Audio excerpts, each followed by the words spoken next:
Hey guys, how's it going? I hope you're all doing great. Today, I want to share with you another kind of editing video. I've done a few in the past, but this time I want to really talk about how I use and process the Fujifilm RAW files. I get a lot of questions here on YouTube along with Instagram messages about the types of colors I seem to get with these Fuji cameras, so I thought it'd be really cool to sit down with you all and kind of walk you through what I do. If this is something that you're really interested in, I'm thinking about putting together a few more editing walkthroughs and tutorials, but if you are interested in that, like leave a comment below or send me a message so I know. I think it would be quite valuable to a lot of you, and especially I got a lot of value when I was looking at these videos when I was starting out. So if that's something that does, spark a bit of interest in you, be sure to let me know. As always guys, it'd be great if you could like this video and also consider subscribing, but otherwise we're gonna jump into Lightroom and we can get started. Jumping in, this image is probably my favorite from the afternoon and one that you guys seem to like the most, and the adjustment that makes the most difference with this kind of shot is exposure. Now, it might seem like such a basic adjustment, something not so glamorous, but I do think that the exposure of this image really influences it. So if I drop this exposure back down to 0, you can see how it's a proper dark and saturated look. Like even if I bump up the shadows a bit, it doesn't do a lot, but that's just because it was a really bright day. I was trying to make sure I didn't blow out my images. So when I come into Lightroom, I just bumped it up to +7.5 here, and you can really see it brings in that bright looking pastel kind of style that I really like to chase. The fact that this image is really influenced by the exposure is really cool because it kind of suggests you can do this on any sort of editing app, but usually when I'm approaching images, these are the same kind of basic adjustments I'll make. Like you can, take these to your images, use them wherever, like let me know how it goes, but this kind of classic S-curve and these sort of basic adjustments are what I do in all of my photos pretty much. So getting this type of photo was pretty standard for me, especially down at the beach, but making sure I didn't have it blown out is where the exposure kind of comes into play. If I scroll down, you can see the colors. I didn't really adjust a ton. You can see the yellows was to do with the sand, and the oranges was also to do with like the kind of people. Luminance, again, didn't touch a lot. It was mainly dealing with the ocean, but you can see there's not a major difference. It's usually just that little wave there. So again, colors, I didn't really touch a lot of. Sharpening, I do sharpen up my images with the Fujifilm cameras a lot. I've noticed that if I don't, they're quite soft, especially in my settings. I have the noise reduction, or I have the noise turned down. So sharpening up in post, I've always found to be a much nicer approach. So yeah, that's something to keep in mind. And the noise reduction, I do put up to 5 just as a little safety net there. But overall, profile correction is the same, but these are the kind of basic adjustments I'm talking about. But with an image like this, exposure is a major thing. And before I jump on to the next image, I want to quickly remind you guys about this little 4 boxes here. I've said it a ton before, but if you click on that box, Lightroom will open up different profiles. And if you scroll down, you'll be able to see you can apply the Fujifilm simulation, to your raw photos, which is a really cool feature. And sometimes I find myself using the classic Chrome, but mainly the Astia Soft. In this case, the Adobe Color profile was fine, but that's a little top tip, especially for people trying to post-process the Fujifilm files. These are a really great option. This next image I'm really stoked with. It was a cool little moment. Me and the dude shared a little smile at each other when he turned around, but I just love the composition in this photo. So the edit is just there to kind of enhance the photo. I like how the light pole's kind of in frame as well. I didn't chop it off. That was really intentional. But in terms of the edit, if I show you the before, you can see that it's, kind of like a basic JPEG looking shot. It's really nice, but the edit really adds something to it, which is something I want to go through right now. So this photo, you can see that the exposure, while bumped up, isn't major. You can see it's not doing a ton. Even if I brought it up more, it just kind of look a bit flat. This is just the spot I'm shooting in. But you can see that my blacks are quite higher, and that's just to fix, like if I pulled up just the shadows alone, it looks a bit soft, doesn't look normal.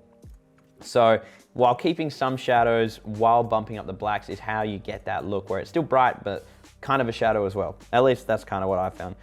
Scrolling down, you can see that the tone curve, I didn't really do a ton to either.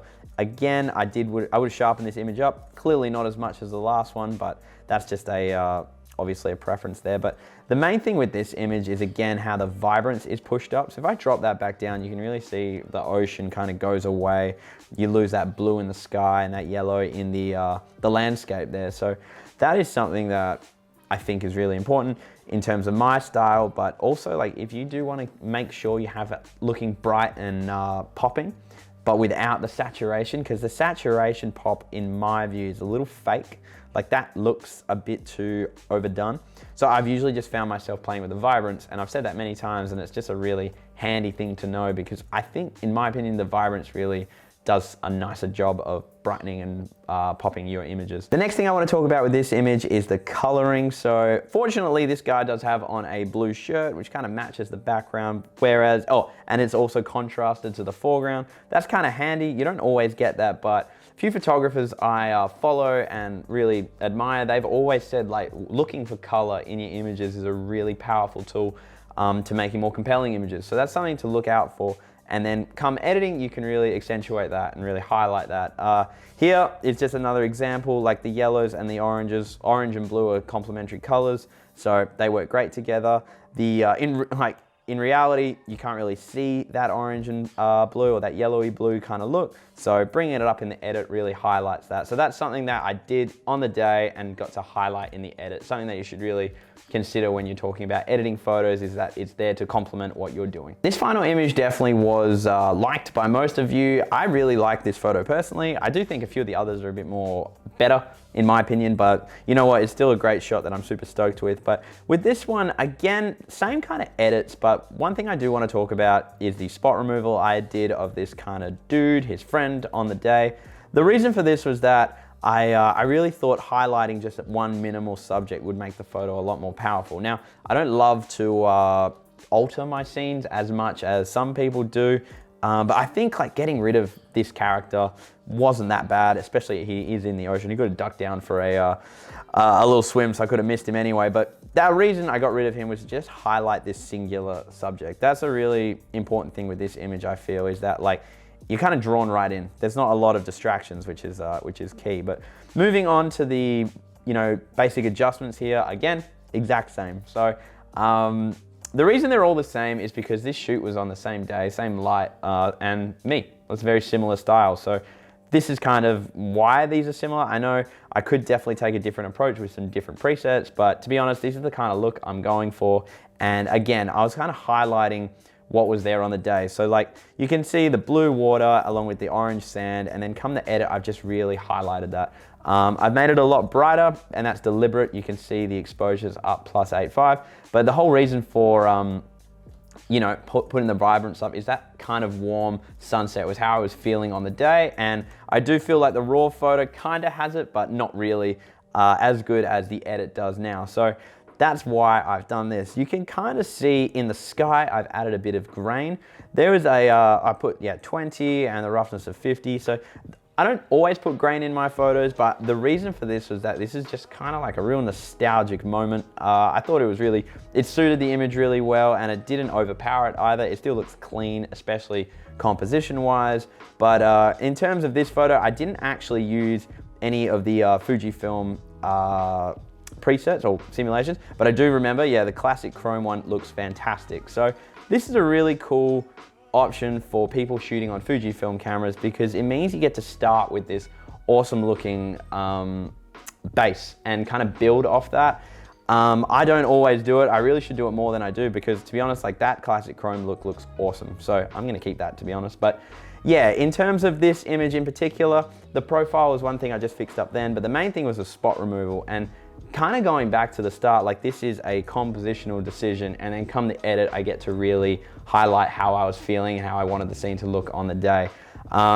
You could get into me about me kind of altering it, but that's kind of what I did here because I think it works a lot nicer. So guys, that is all the photos that I wanted to go through today. I hope you found a lot of value in how I edited it, and also gained a few tips and pointers and what you can take to your own photos. I do think editing is this weird little art in itself, and I do think you really shouldn't get too caught up in it. I think it's definitely something that you learn in time and you start to find your own little style. But I do hope that seeing me and how I process these Fuji files helps you take something new to your own images. Placing too much emphasis on the editing process though, I do feel makes you kind of fall away from the shooting experience, which is way more important. But editing is definitely a really fun way of, ironing out your own little style. But I do hope you found some value in this. Again, guys, if you do have any more questions, be sure to just message me and I'll be sure to help out. But otherwise, I will see you in the next video.